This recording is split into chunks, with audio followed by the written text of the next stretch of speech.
Subscribe करें Geetanjali classic cuisine को, like करें, शेयर करें और बेल आइकन को प्रेस करें लेटेस्ट अपडेट के लिए। आज मैं लेकर आई हूँ 3 तरह की चटनी की रेसिपी जो बहुत ही स्वादिष्ट, खट्टी, मीठी और चटपटी है। ये आपके खाने के स्वाद को बढ़ा देगी दोगुना और झटपट बनकर तैयार भी हो जाती है। तो चलो बनाना शुरू करते हैं। सबसे पहले हम बनाएंगे टमाटर की चटनी। इसके लिए मैंने लिया है 5 टमाटर जो छोटे साइज़ का है, और ये मैंने लिया है लहसुन और 2 हरी मिर्च।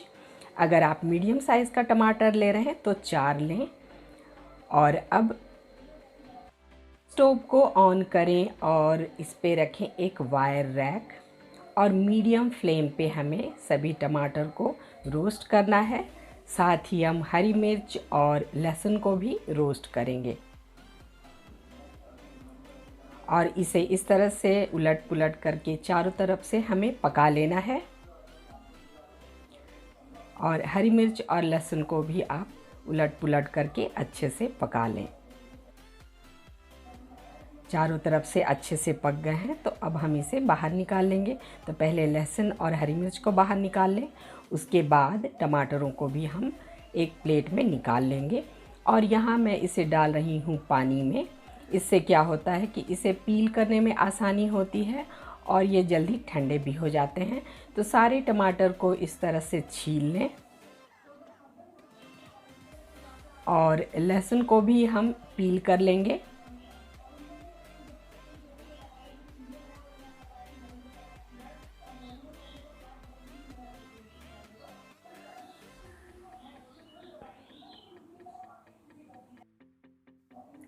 तो इस तरह से हमें छीलकर तैयार करना है। और अब हम लेंगे एक मिनी चॉपर और इसमें डाल देंगे पहले हरी मिर्च, जिसे कट करके डालें ताकि चॉप करने में आसानी हो। और अब इसमें हम डालेंगे हरा धनिया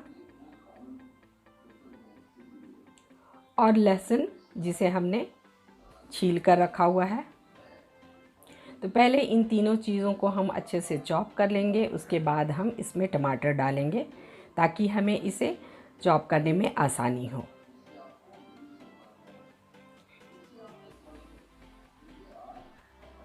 तो देखिए इस तरह से आपको बनाकर तैयार करना है। और अब टमाटरों को भी हम कट कर लेंगे और इसमें डाल देंगे। तो टमाटरों को 2 से 3 टुकड़ों में कट करें ताकि चॉप करने में आसानी हो। अगर आपके पास मिनी चॉपर नहीं है तो आप इसे ग्राइंडिंग जार में डाल करके भी पल्स मोड पे चला सकते हैं, यानी रुक रुक कर चला रहा है। तो इसे भी मैं अब चॉप कर लूँगी।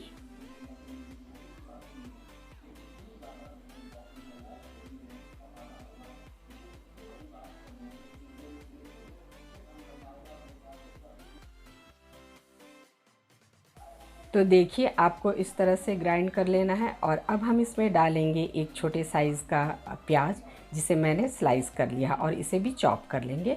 तो प्याज आप पहले भी चॉप कर सकते हैं जब हमने हरा धनिया और लहसुन को चॉप किया था। तो देखिए इस तरह से आपको बनाकर तैयार करना है, यानी इसे बहुत बारीक नहीं करना है। तो ये चटनी बहुत ही स्वादिष्ट बनती है। अब इसमें हम डालेंगे काला नमक, इसकी जगह पे आप सफ़ेद नमक भी डाल सकते हैं, और कुछ बूंदें सरसों तेल की डालें, इससे इसका स्वाद और भी बढ़ जाएगा। मिक्स कर लें इसे।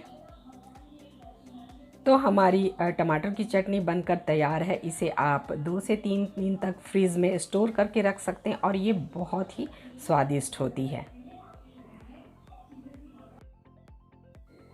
दूसरी चटनी है प्याज और इमली की चटनी। ये भी बहुत ही स्वादिष्ट होती है।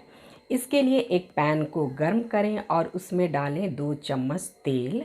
और यहाँ मैं डाल रही हूँ कश्मीरी मिर्च। इसकी जगह आप लाल मिर्च भी डाल सकते हैं, पर उसके बीज को आप निकाल लें, उसके बाद उसका इस्तेमाल करें, क्योंकि लाल मिर्च काफ़ी तीखा होता है। और 6 से 7 लहसुन की कलियाँ डालें और मीडियम फ्लेम पे इसे हमें फ्राई करना है। थोड़ी देर के बाद हम इसमें डालेंगे 2 मीडियम साइज़ के प्याज, जिसे मैंने स्लाइस कर लिया है, और इसे भी हमें मीडियम फ्लेम पे ही फ्राई करना है। तो प्याज को बहुत ज़्यादा फ्राई नहीं करना है, बस थोड़ा सा कलर चेंज होने के बाद हम इसे बंद कर देंगे। और अब हम इसमें डालेंगे 1 चम्मच जीरा।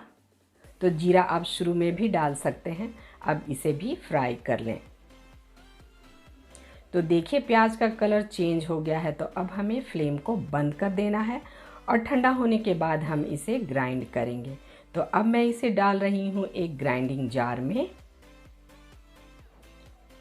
और यहाँ मैं डाल रही हूँ इमली, जिसके बीज को हमने हटा लिया है। इमली की जगह पे आप नींबू का रस भी डाल सकते हैं या फिर अमचूर पाउडर भी डाल सकते हैं, उससे भी काम चल जाएगा। अब हमें इसे ग्राइंड कर लेना है और एक फाइन पेस्ट बनाकर तैयार करना है। देखिए इस तरह का, अगर ज़रूरत हो तो 1 से 2 चम्मच पानी भी ऐड कर सकते हैं इसे ग्राइंड करने के लिए। अब उसी पैन में मैं डाल रही हूँ 2 चम्मच ऑयल और ऑयल के गर्म होते ही हम इसमें डालेंगे धनिया, जिसे मैंने क्रश कर लिया है, और सौंफ, इसे भी हमने क्रश कर लिया है। साथ ही डालेंगे इसमें काला सरसों, इसकी जगह आप राई भी डाल सकते हैं।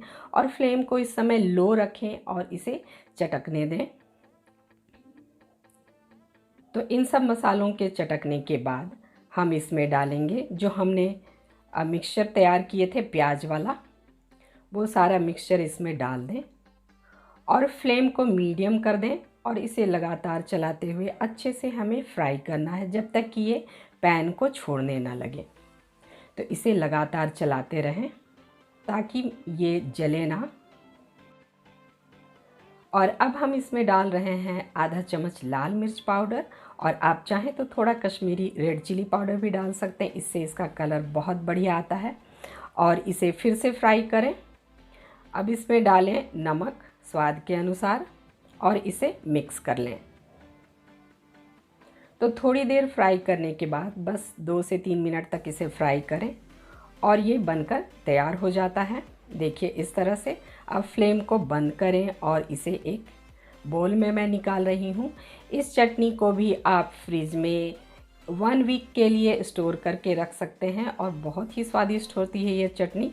इसे आप चपाती के साथ, राइस के साथ या किसी भी चीज़ के साथ सर्व कर सकते हैं। तीसरी चटनी है इमली की चटनी, जो काफ़ी खट्टी मीठी और चटपटी है। इसके लिए हम इमली का पल्प यूज़ कर रहे हैं। तो गर्म पानी में इमली को डुबोकर 10 मिनट के लिए रखें तो आपको ये पल्प मिल जाएगा। तो ये आप पे डिपेंड करता है कि आप कितना गाढ़ा बनाना चाहते हैं या फिर पतला बनाना चाहते हैं। और अब हम इसमें मिक्स कर रहे हैं बारीक कटा हुआ प्याज, बारीक कटा हुआ हरा धनिया और छोटे छोटे टुकड़ों में कटा हुआ हरी मिर्च। इसकी जगह आप लाल मिर्च का भी इस्तेमाल कर सकते हैं। अब इसमें डालें नमक, काला नमक भी यूज़ कर सकते हैं, और साथ ही 2 चम्मच चीनी मिक्स करेंगे। इसकी जगह गुड़ का भी इस्तेमाल किया जा सकता है। अब इसे अच्छे से मिक्स कर लें और 10 मिनट के लिए छोड़ दें जब तक कि ये अच्छे से घुल ना जाए। तो इसे बनाना जितना आसान है, ये खाने में उतना ही स्वादिष्ट होता है। तो तैयार है खट्टी मीठी इमली की चटनी। इसे आप चाट के ऊपर या दही वड़े के ऊपर भी सर्व कर सकते हैं और ये बहुत स्वादिष्ट लगता है। तो आई होप आपको तीनों चटनी की रेसिपी बहुत ज़्यादा पसंद आई हो। आप कमेंट करके हमें ज़रूर बताएं कि ये रेसिपी आपको कैसी लगी। साथ ही इस तरह की ढेरों मज़ेदार रेसिपी देखने के लिए सब्सक्राइब करें गीतांजलि's क्लासिक कुजीन को और बेल आइकन को प्रेस करें लेटेस्ट अपडेट के लिए। So thanks for watching and bye bye.